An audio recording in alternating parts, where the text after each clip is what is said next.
মুআয ইবনে জাবাল রাদিয়াল্লাহু তাআলা আনহুকে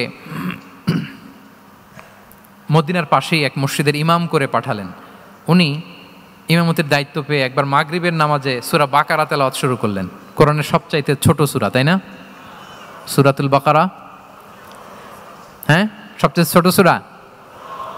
তো ওনার হয়তো তেলাওয়াত করতে করতে একটা ইমোশন চলে আসছে, উনি তো সুরের ঝংকার দিয়ে তেলাওয়াত করতেছেন। এখন পিছনে যারা মুসল্লি ছিল এরা ছিল সব কৃষিজীবী সাহাবী। এরা কি ছিল?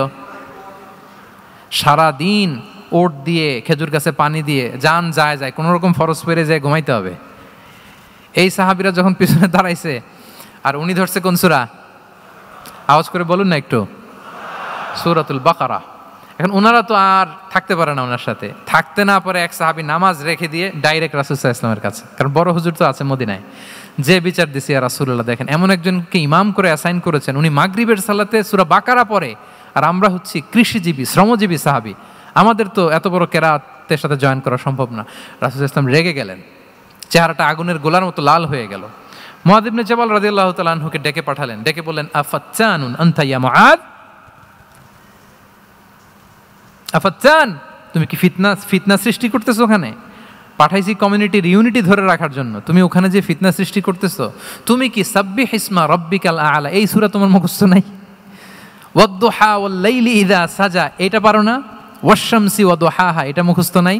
তো তুমি কেন এই সূরাগুলো দিয়ে নামাজ পড়াও না? কেন পড়াও না? এরপর তিনি বললেন, যখন ইমামতির সুযোগ পাবে, সুযোগ পেয়ে লম্বা কেরাত ধরো না, ছোট্ট কেরাত দিয়ে নামাজ শেষ করো।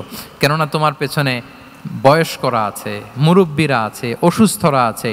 জাল হাজা, তার একটা জরুরি কাজ পড়ছিল, যাচ্ছিল, হঠাৎ মাগরিবের আজান, ভাবলো রাস্তার পাশে যেহেতু আজান দিছে নামাজটা পড়ে নেই। নামাজে ঢুইকা দেখছে আপনি সূরা বাকারা ধরছেন, তো বেচারা কি কাজ করবে না কি করবে? আর তার তো নিয়ত ছিল ফরজ নামাজটা পড়ি যে বাস ধরবো, এখন আপনি ধরছেন কোন সূরা? বাকারা। দেখেন রাসূল সাল্লাল্লাহু আলাইহি ওয়াসাল্লাম বললেন, যখন ইমামতির চান্স পাবে ছোট সূরা পড়বে, আর যখন তুমি একা পড়বে ফালিউতাউবিল মাশা, যত লম্বা করতে মনে চায় করো, রুকু করো লম্বা, সেজদা করো লম্বা, কেরাত করো লম্বা।